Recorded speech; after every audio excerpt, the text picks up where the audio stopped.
And now we have Gauthier Duval, who is the director of the Lean Center of Excellence at Variable. He has more than 18 years of experience as a lean practitioner and coach. He's got over 160 Kaizens under his belt and has been involved in multiple lean transformations. So Gauthier, Duval, and I are in the same tribe of accomplishing these projects. 160 is a fantastic number of transformations. He's also worked in more than 27, I think it's 27 or maybe slightly more than 27 countries in 5 continents as a consultant and a teacher. So he brings a broad range of information. And today he's talking about, it couldn't be more topical, which is what do we do to go beyond just in time? So Gauthier Duval, the stage is yours, and I will turn off my camera and let you go. Thank you so much, Chris, and good morning, everybody in the audience. Yeah, I'm going to talk about just in time, or rather I'm going to talk about what comes after just in time. So maybe just a quick refresher, what is just in time? It's really the concept of being able to produce exactly what your customer needs, exactly in the quantity that your customer needs it, and most important, exactly at the time that your customer needs it. And in this presentation, you'll hear me talk about TPS, the Toyota Production System. You'll hear me talk about lean. So, you know, as far as I'm concerned, these are 2 words for the same thing. It's just that lean is kind of a roundabout way to talk about the Toyota Production System without having to mention a certain automobile company. My whole point here is that just in time is really at the core of lean, is at the core of TPS. It predates the the emergence of the Toyota Production System, and it's really, I think, the most beautiful vision behind lean. However, when we look at what lean is today, or even what TPS is today, we realize that TPS does not fully deliver on this beautiful vision of just in time. Why? Because we have just in time currently applied to materials. If you look at the tools and methods of lean, it's really about how do we move and process materials just in time. However, materials are just one of 3 major production factors. There's materials, there's labor, and there's equipment. Now, on labor and equipment, we do not have just in time. That's why I say we don't really deliver on that vision. The thing that is changing today is technology is enabling us to finally overcome those last barriers. And my presentation today is going to be about how we move from this partial just-in-time lean system to a better full just-in-time lean system. I'm going to be showing you here a picture that probably all of you who have gone through any type of lean training recognize immediately, right? That's the TPS house. It's a very good representation of how lean operates. And the whole idea is you've got these 2 pillars, the just-in-time pillar, I've mentioned that one. The other one, Jidoka, is basically just built-in quality, but they rest on a foundation. That foundation is stable processes. Now, there are 3 fundamental elements in the lean system to enable us to create that stability, and that's Kaizen. Kaizen is simply continuous improvement driven by the engagement of people who know the process intimately. Operators who work in the process are the best people to drive Kaizen, right? And Chris probably knows this. In my case, my best Kaizen ideas, they didn't come from engineers or from myself. They came from the operators who knew the detail of how things really work. So Kaizen is one of those fundamental lean elements. The other one is standardized work. It's how you make sure that you produce consistent outcomes that meet your requirements and your customers' requirements. And then we have the 3rd element here on this foundation.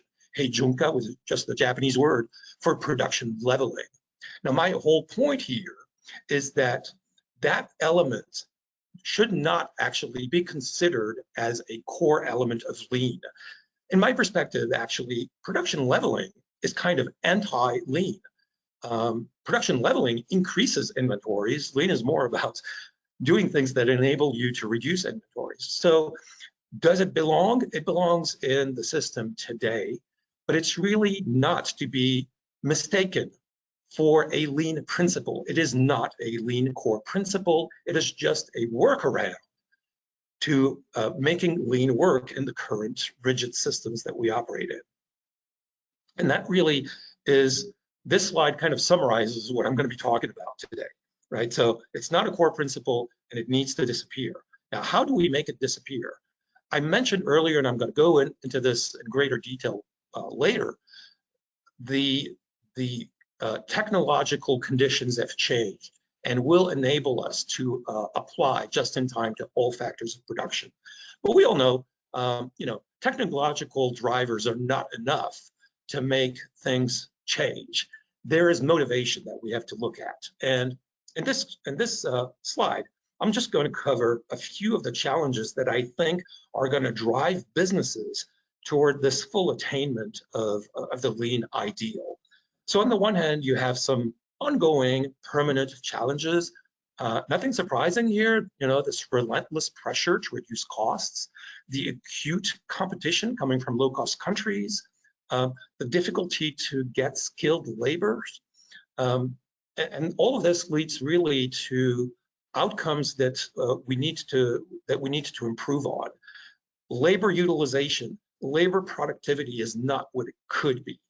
Not just at the level of individual manufacturing and distribution companies, at the level of economies. So if you were to look at the labor productivity trends over the past several decades for advanced economies, the trend is clearly going down. And then finally, another ongoing challenge is to take full advantage of lean means to really be able to scale our capacity up and down. And this is where we are really hitting certain limitations that also limit our top line growth.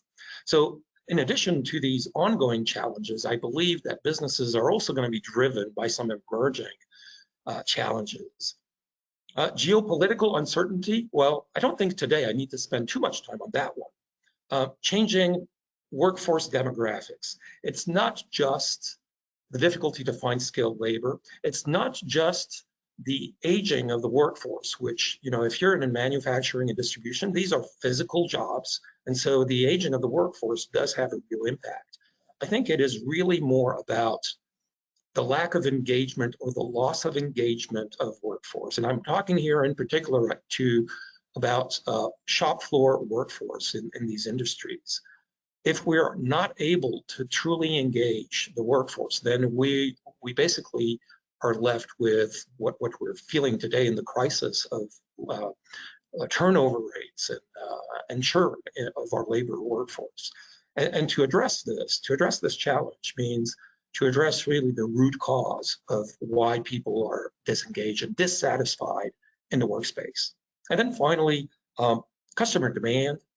We talk about the Amazon effect, and it doesn't just impact distributors and retail. I think the Amazon effect impacts all of us in manufacturing, because our customers, they're probably thinking, why is it that it's so easy for me in 1 minute to find anything I want and buy it and get it delivered to my doorstep the next day?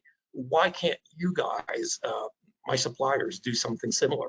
So I think that increasing demand or that increasing expectations on the customer side is a challenge that we need to address. And then finally, technology and innovation. It's a challenge, but I think hopefully, I'm an optimist, and I think it is also an opportunity. And I hope I'll make the point today that it's more of an opportunity than a challenge. In Lean, we say, you always put the human at the center of everything. And this is true, I think, for us to address those challenges. I go back to the fundamentals. For me, the fundamental in Lean is just in time. And I believe the solution to all of these issues and challenges is to go back to just in time and expand just in time. I think a lot of businesses today, because we live in an increasingly complex business environment, one that seems to accelerate, we have a choice to make. I know this event is called Supply Chain Planning Live. So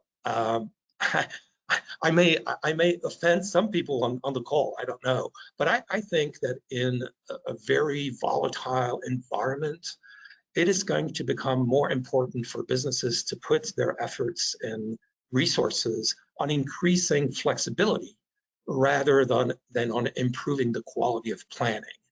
And I'm talking here about tactical planning. I'm not talking about strategic planning. That is definitely something we all need to be better at.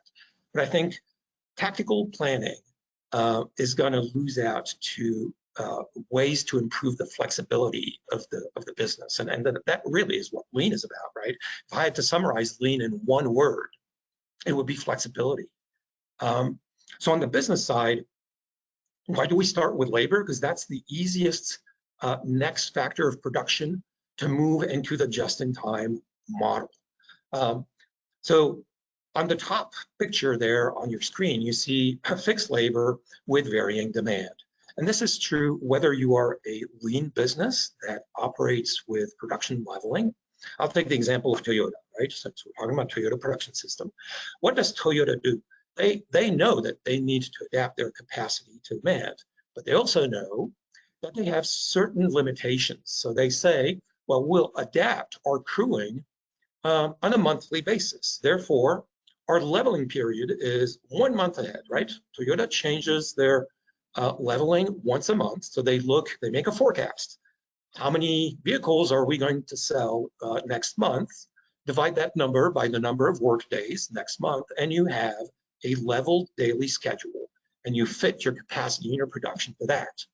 Now, just because you've fixed and set your production and your workload to a fixed level doesn't mean that the actual demand doesn't vary. The actual demand, like for everybody else, changes every single day.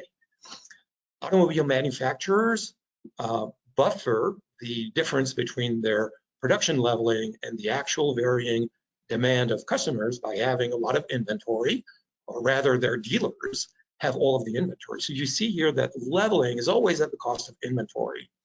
And even if you're not a business that operates according to a lean model, you still operate with a certain rigidity in terms of your labor capacity, which means in the low periods of demand, you lose productivity, you have idle workforce. And in the high periods of demand, you lose business because you're not able to respond to opportunities for business. So obviously the case for just in time, the ability to match exactly our production capacity and therefore our production on a day-to-day basis with the variation of demand, that is very promising. That's, I think, what is going to motivate people to go beyond the current lean paradigm. But also, I said we have to look at labor, right? Because I think that the labor, the crisis in engagement, the crisis in labor satisfaction needs to be addressed, and it needs to be addressed at the root cause. For me, the root cause is to be seen in what motivates us as human beings. So as human beings, we all have certain universal needs. We all have a need for security. We all have a need for predictability because no human, I would even say no living organism, likes change. We all have a need for autonomy, and I think that's particularly true on the shop floor. And we all have a need for growth, however we define growth. And this, I think, leads to a segmentation in the workforce between, on the one hand, those of us who put more value on the security and predictability needs, and those of us who put more value or more weight on the autonomy and growth needs.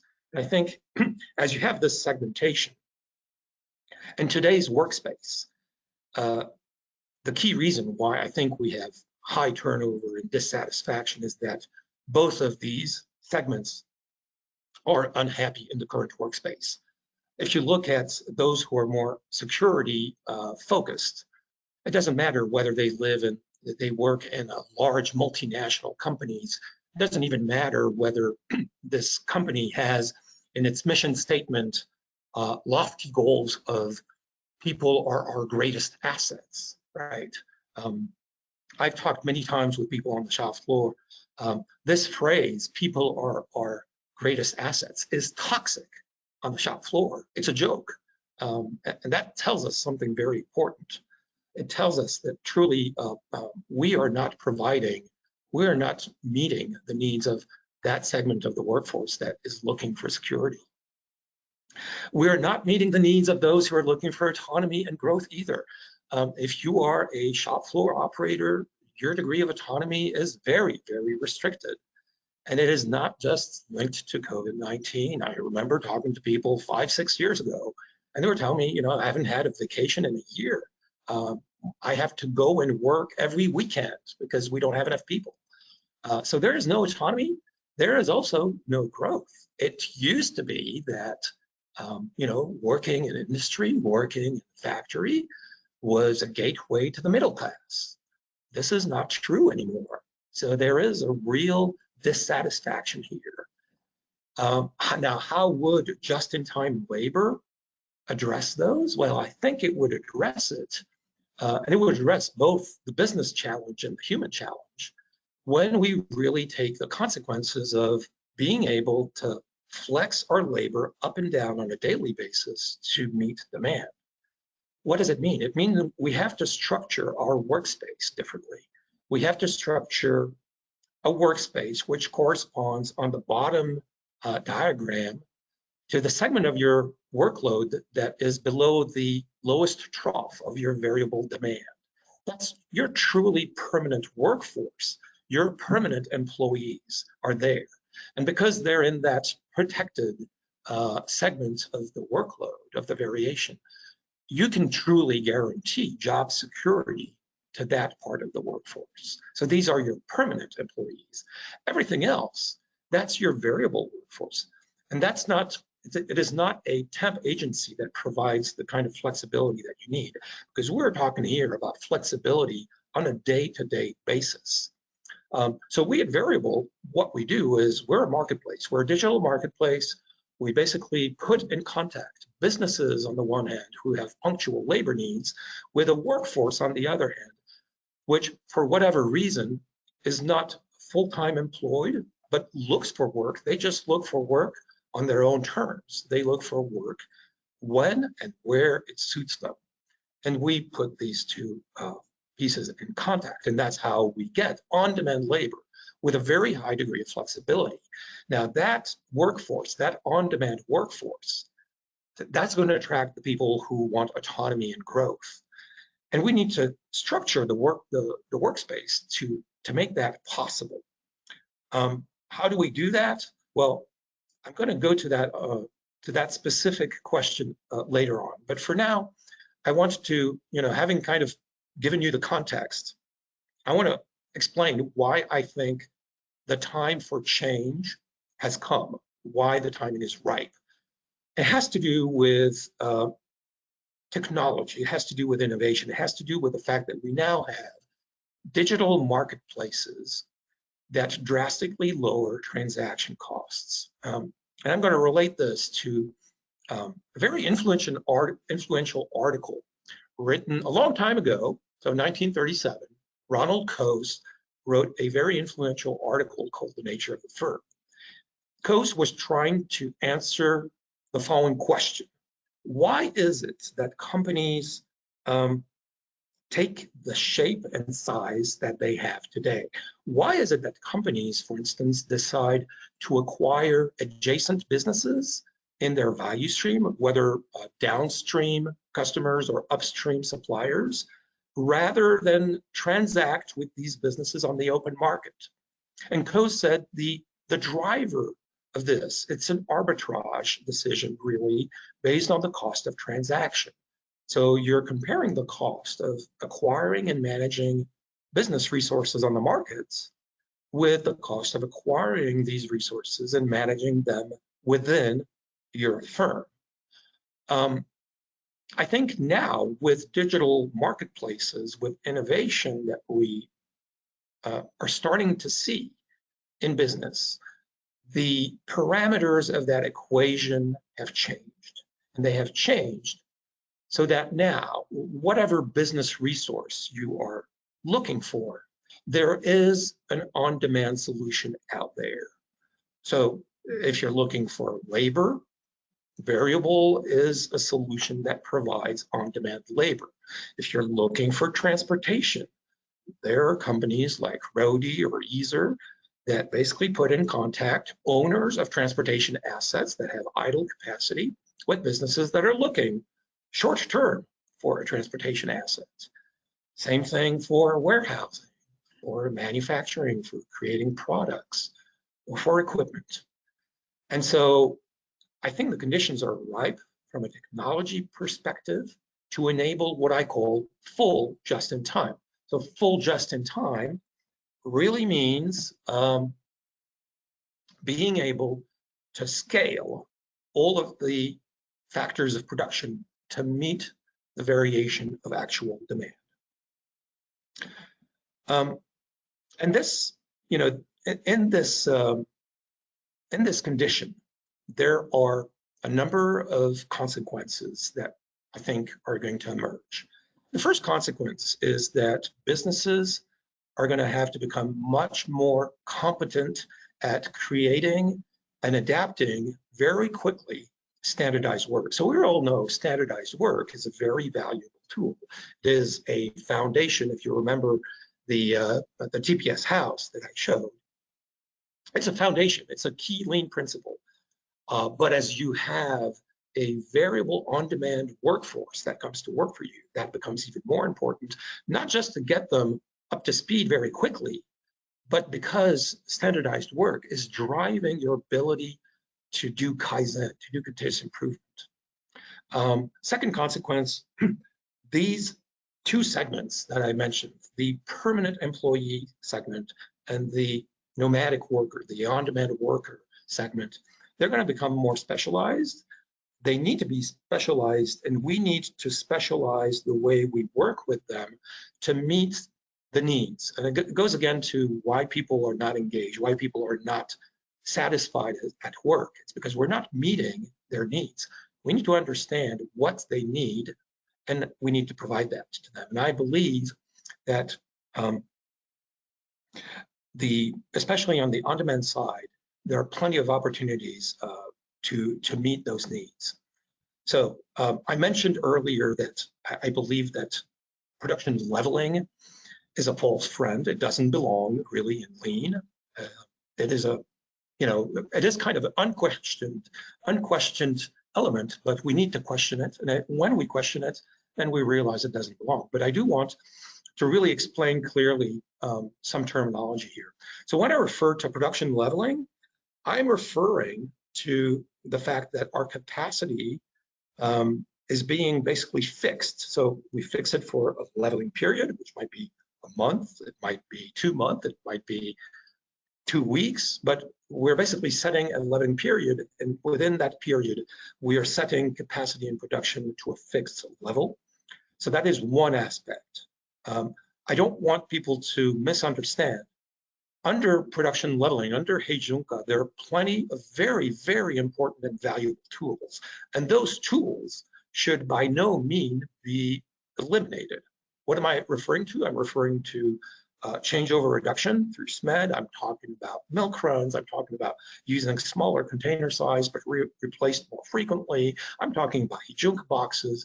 That's what I call smoothing. Smoothing is really within, within whatever production schedule you have. Smoothing is about reducing the batch size and moving towards batch size 1 so that you produce every single different type as often as you can. So by all means, do keep investing in smoothing. What needs to go out is leveling. Next consequence, workers who operate in an on-demand or variable model are motivated by growth and autonomy, and will be provided growth and autonomy. So they are provided autonomy because they get to choose where they want to work, when they want to work. They also get to choose whether the pay for that work matches their skill. And the beauty of the whole platform, the whole marketplace concept is that you get an immediate feedback. You get an immediate match of what you can prove to your customer with how you get rated by the customer which influences how easily you get picked up when you bid on an op. And it also influences what you can ask for, because it is a market. It's truly a market relationship. If I satisfy my customer, I will grow my business, and I also grow my earnings. And I think if you take this concept as far as it will go, and you combine that concept with the lean concept, which is really based on Kaizen, which is really based on how do we continuously improve the process. You know, I mentioned earlier, real Kaizen is driven by operators, the people who truly know intimately how a process really works. They are the ones that are key to improving the process. And I believe that on-demand workers are going to have a special role to play in Kaizen. So there are not permanent employees, but I kind of see them evolving. Maybe not all of them, but a portion of them I see evolving into what I call mini consultants. You know, I started my career as a management consultant. I can tell you, my very first project, did I know anything? No, I didn't know anything. So was I a very good consultant? Probably not. I only became a better consultant to the extent that I got greater exposure to different industries, to different companies, to different environments. And then I was able to kind of pick from my previous experience something that would help me solve the current problem at the project where I was working at that time. I think this exposure to a variety of industries, of businesses, is going to be key, and it's so important. I think it is one of the key differentiators for operators who want to get involved in Kaizen. They will greatly benefit from that exposure, and they will become, as I said, mini consultants. Not all of them, but that is my, that's my hope. I mentioned earlier, I think there's a social problem for non-college educated shop floor workers because their pathway to growth is blocked. There's not much hope. And I think there is hope, in fact. I think Lean provides them hope to grow because all of my experience with people on the shop floor, these are amazing people. There's nothing that stops them. And they have great knowledge, and they have great ideas. And it'd be a shame to waste that potential. Two more consequences. Businesses, I think, are going to see a shift in the balance of power. I think that businesses that really engage in this full just-in-time operation, which really means businesses that privilege flexibility over planning, in those businesses, I think the power will start to shift towards operations, because operations is about flexibility, and flexibility is about operations. And I think the business functions, which are more aimed at planning, are going to either have to adapt or really undergo some bad consequences. I think in particular there are two areas that really need to adapt in a full just-in-time environment. One is HR.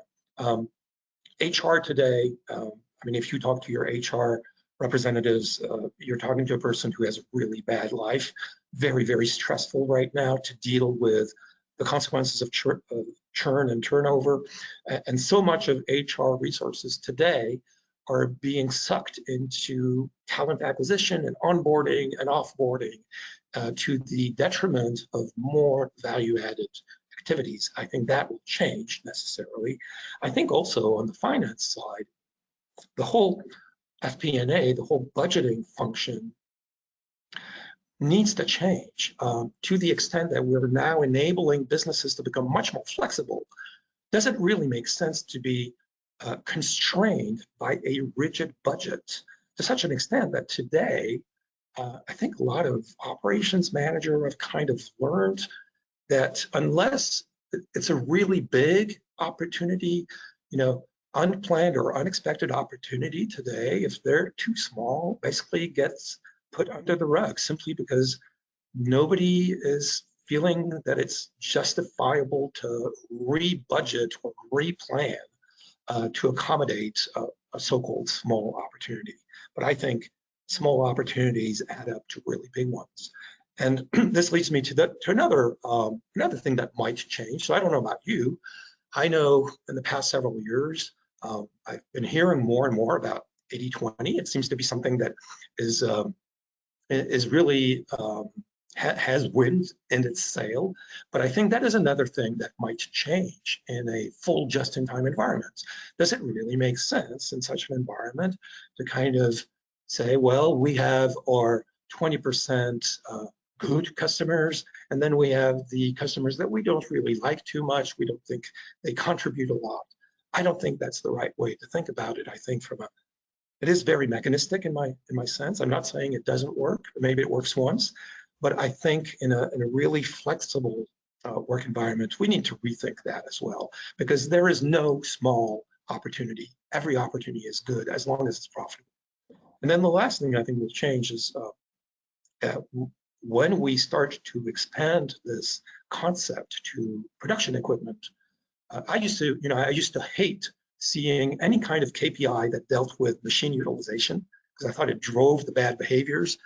But I'm rethinking this now. I think that if we are in a full just-in-time environment, not only is it necessary to track equipment utilization, I think it's actually a justifiable goal to aim for 100% equipment utilization, to monetize all of our idle equipment. And therefore, yeah, we should also change our metrics. So there are three things that I want to end up with possible constraints or possible challenges that remain. So the first one, I mentioned on-demand assets, on-demand machines. The fact is, this is still, I think, in the future. I think we're seeing the start of this. I think it is very promising, but it's not there yet today.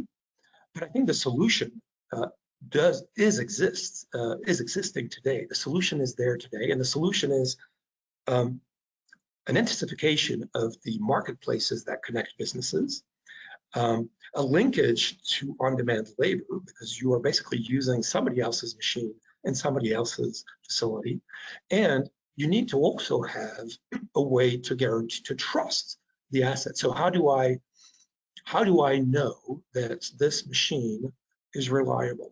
How do I know that it fits exactly my process requirements? How do I know once I run the job that how can I monitor the progress? And so industrial IoT here, I think, is going to be a necessary element to the solution.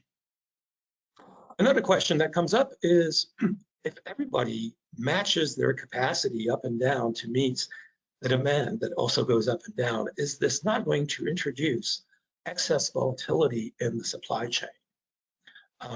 I think to a certain extent, you may count on these variations to cancel each other out, although I'm not sure it will truly cancel each other out, because I don't believe that businesses operate as true independent elements in the system.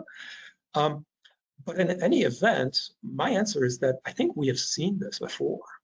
We've seen this before, or to be more precise, Toyota has seen this before. So when Toyota first started with just-in-time, this is exactly the challenge that they encountered, was that their supply chain had to also adopt just-in-time to work with Toyota, and that's exactly what they did. So there's a kind of a recursive solution here that we need to put in place.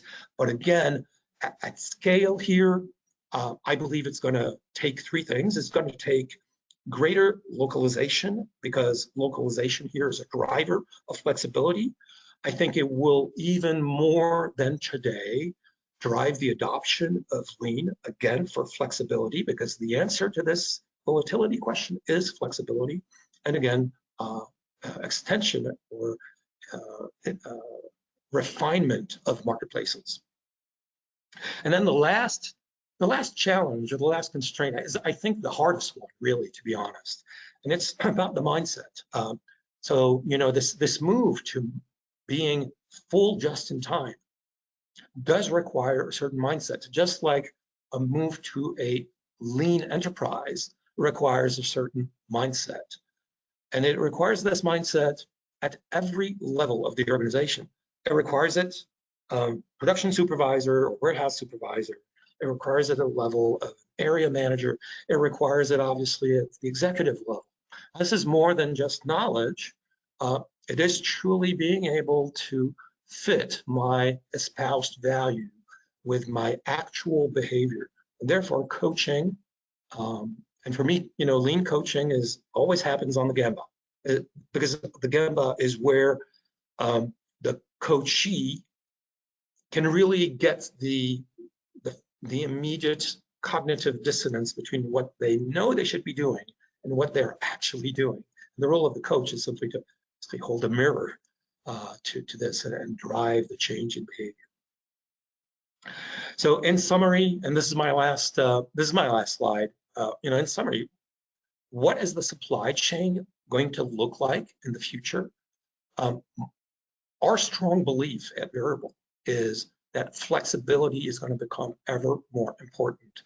The supply chain is going to be more about speed and agility, and this is going to be achieved through 4 key concepts. So the first concept is localization.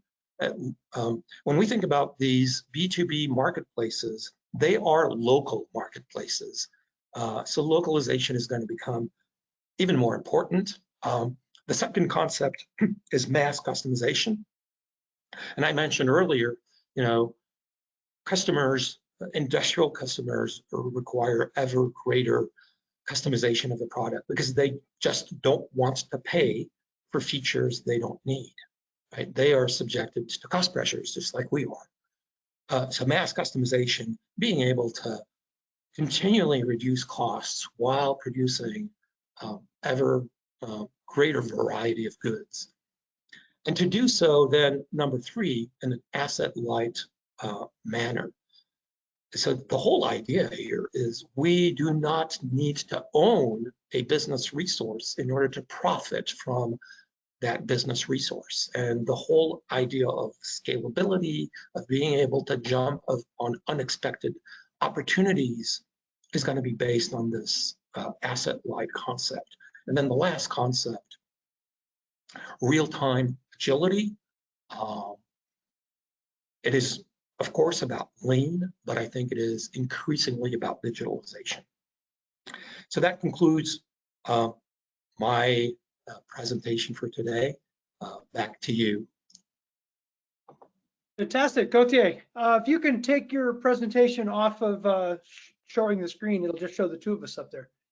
So this is a fascinating subject for me, and I don't want to be selfish and dominate this, but while you were talking, I stuck my head out the door and I said, Chihiro, that's my wife's name. I said, Chihiro, what's the Japanese word for the part-time worker versus the full-time worker, right? Because I know that's a huge issue. But you just introduced some, and by the way, Hakken is the part-time worker.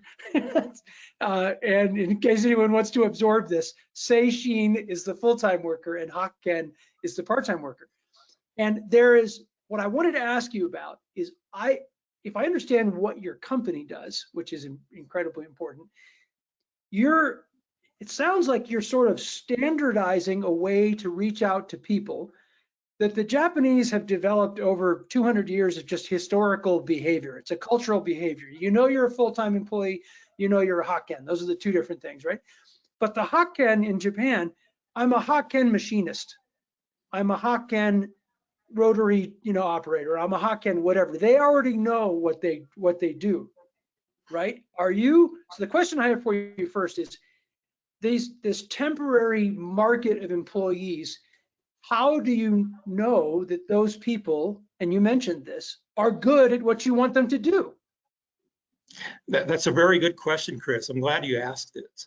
So we are a marketplace. We're basically putting the 2 sides of the market equation together. But in any markets transaction, transparency and information is really important. So in our case, what we tell our business customers is, As a business, what you need to do is you need to build a labor pool. You know, if you're thinking about a typical temp agency, you don't get to choose who they send to your facility. The labor pool here is people that you know, people that you have seen at work, and then you incorporate them into that network that you are building. And think of this network as your own available pool of on-demand worker that you can call for something that you learned about today, and you need somebody tomorrow. And so you need to kind of build this labor pool to pull from. But these are people that you know, these are people that are individuals to you. They are not a blank face. They are people that you know. So right outside the window of where I'm talking is a truck backing up. I apologize if anyone hears that sound. So this idea, I was thinking like Uber, for example. Why does anybody use Uber? Because they've decided Uber is a standardized workforce of, now granted, it's a much lower skill than we're talking about, right? But they've been somehow vetted, they can drive the car, they'll show up. That's why you don't just go hand some dude on the street $10 to take you to the grocery store, right? They've been vetted. If what I hear you saying is what I'm hearing, and I'm pretty excited about this, the Japanese have kind of holistically followed into this, and it's not big techified, it's not systematized, it's not, you know, there's a capacity limitation. But I heard you say some people want stability and some people want flexibility, which is so true in the United States. And what I hear you saying is one of your 4 key components is to reflect and understand that and leverage and take advantage of that. So you're not treating everyone as apples and apples, right? You're saying, we understand you want flexibility and you want stability. And you can kind of talk to people in those messages. I mean, that's part of what you're saying, I think. Right. That is super exciting. And you're the first person I've ever heard say this. So maybe I'm not listening to the right channels on YouTube, but you're the first person I've heard say this. So if you're a company listening to this, whether it's now or over the next several weeks or months, and you say to yourself, okay, what do I do? What's the first kind of thing? What are the first steps I can take that'll ease me toward this? What would, because that's what people want, right? They turn off the video and they go, oh, damn, what do I do tomorrow? So what would you suggest is like, damn, what do I do tomorrow? So the first step is labor. That is really your next step to move to a full just-in-time model. And it's fairly easy. I mean, variable, you just go to variableops.com and you'll be guided through the step of how it works, how to start with a small experiment. You just start with a trial, and then as you learn the system, you build your own dashboard. You build your own system with your labor pool. And so we have, for instance, on our platform, we have tools to help you do that. So we have tools to help you manage your own labor pool. We have tools like labor intelligence to help you determine how many on-demand variable laborers or workers do I need tomorrow and the day after tomorrow. You basically click on a button and it'll automatically create for you the ops that get posted on the site. So that's fantastic, the labor piece. Another 2 things you said that I found really interesting. Well, this is totally my world, so I get completely consumed in this content, and I'm sorry if I'm sounding like a big fan, but I'm a big fan. So another piece of this is you talked about the importance of standardized work, which I can see feeding into the labor, right? And in the limited time we've got left, I don't want to talk about that one. I want to ask you about the trickier one, which is leading in this lean way to be able to take advantage of this new ecosystem. Can you talk a little bit more about what does that mean? What does a leader listening right now, what do they need to do differently in order to start to take advantage of this post just-in-time world? So what you need to do as a lean leader is really connect with your shop floor. There needs to be a mindset across the entire enterprise where people, number one, have an awareness, a constant awareness of waste in their process. It doesn't have to be, we're not talking about strategic anything here. It is very, very localized. It is, all of us are experts at what we do, And all of us, I guarantee any employee anywhere in a company has tons of ideas of what could be done better. They're just waiting for a leader to tell them, move ahead and I'll support you. Move ahead, identify the waste. You may not even necessarily know how you're going to solve it, but the first step is to see the waste and bring it out on the open so that we can attack it. I couldn't agree with you more. That to get them to do it, I think what you didn't say, but I think it's implied. And by the way, when you figure out what to do with the waste, we're not going to fire you. No, no, no, no. That's the worst thing you could ever do. Yeah, my favorite thing, find some savings so we can fire you. Nobody uses those words, but that's what it ends up sounding like. And you just want to go, and you really expect results from this? Yeah. I got a great question for you. Someone's asking, and I'm sorry, I missed a couple of things, but here's the question. What measures do you think companies that choose to rent equipment time will take to ensure their equipment's reliability? That's from Chris. Let me say it again. What measures do you think companies that choose to rent equipment time will take to ensure the equipment's reliability? Interesting question. Yeah, that's a really good question. I think IoT is truly a key component here. That I think so everybody knows you mean Internet of Things, right? You want to just Internet in case of Things, or to be more precise, industrial Internet of Things, right? So having your machines connected so that when you are renting your machine to another business, number one, the other business, you can post a picture of the machine, but I can see tons of pictures of machines. That doesn't tell me anything about how reliable those machines are. I don't want to rent a machine that has an OEE of 50%, right. and then I'm not able to, to meet my commitment to my customer. So IIoT is going to be the proof of the reliability of the machine. It's going to be also a great way to make sure that the machine, the technical parameters of the machine fit with my process requirements, right? Because Thank you. I think that's what Chris was asking, was trying, because your IoT is the vehicle to get the data back, right? Yes. But I think what you just said, and let me say this and see if it's what you said, what you meant. You as the person who is renting the machine knows how your machine performs. You as the person renting the machine knows what your tolerances and specs need to be for that machine. And the vehicle to get that information to change hands is IoT. Yeah. So I was thinking about the picture of the real estate agent that they took 15 years ago. You could take the picture of your machine from 15 years ago and say, it looks great, right? And then this old guy shows up looking like me and they go, you're not the 20-year-old guy in the picture from the real estate agent. Right. All right, let me see if we got anything else. Just a very complimentary point. I think we talked about another one. Someone just saying how thought-provoking and useful this is. Thank you, Karen. I think we covered some of the other points. There's so much in those 4 main steps that you put on the last page. So I guess people can find you to get more detail on this. They're going to find you via your company variable, and your name, of course, is on the site.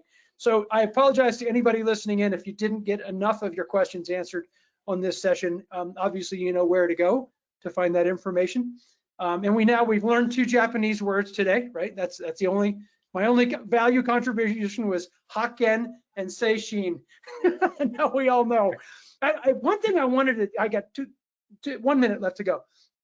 The gig economy, I think that sounds flaky and weird and everybody's bouncing all over the place. And that's not what you're talking about. You're talking about a variable skilled labor pool who can do particular things. You don't call the watercolor painter to work on your 5-axle machine tool, right? There's 2 completely, I don't even know there is a 5-axle machine tool, but you know what I mean. All right, well, look, hey, thank you very much. Again, as a process, I'm in your tribe. I think a lot of people on this call are in your tribe on caring about process improvement, bringing these ideas forward. The word leading edge is thrown around a little too frequently, but this is a leading edge concept, and it couldn't be more real. My presentation earlier today, I showed a picture of the container ports with just containers all over the place, right? Forget just in time, that isn't working, right? So it couldn't be more timely and more relevant. So I want to thank you for today for coming, and on behalf of anybody else who would say thank you as well, but can't speak because their microphones are disabled. So thanks everybody for joining. we're going to log off on this one, and then actually this is our wrap up for the day. So let me do a quick summary and see if I've got Brian. Gauthier, thank you very much. I appreciate your time. All right, so I'm standing in for Jose, and he's such a great facilitator of these events. Today, this is day 2. We've had a very interesting touch of, well, at least I think it's a very interesting touch of subjects. I hope you all do as well. We've talked about intelligent automation. We've talked about planning implications. We talked about culture. We just talked about a just-in-time, very specific area. And all of you in the supply chain world are going to be asked, hey, we've worshipped at the altar of just-in-time, which we have, right? We've all worshipped at the altar of just-in-time for years, and it's a good altar to worship at. The question is, once you get run into problems, how do you deal with it? And I think we just saw a very interesting view. And Variable is a company that's attacking that problem and helping you solve it. So wrapping up for the day, thank you very much for everybody for joining in. I encourage you all to log in tomorrow for the last and impactful day of the session. I will probably be Jose back on the call, and we're going to call this one an ended session right now. Thank you very much, everybody. Take care.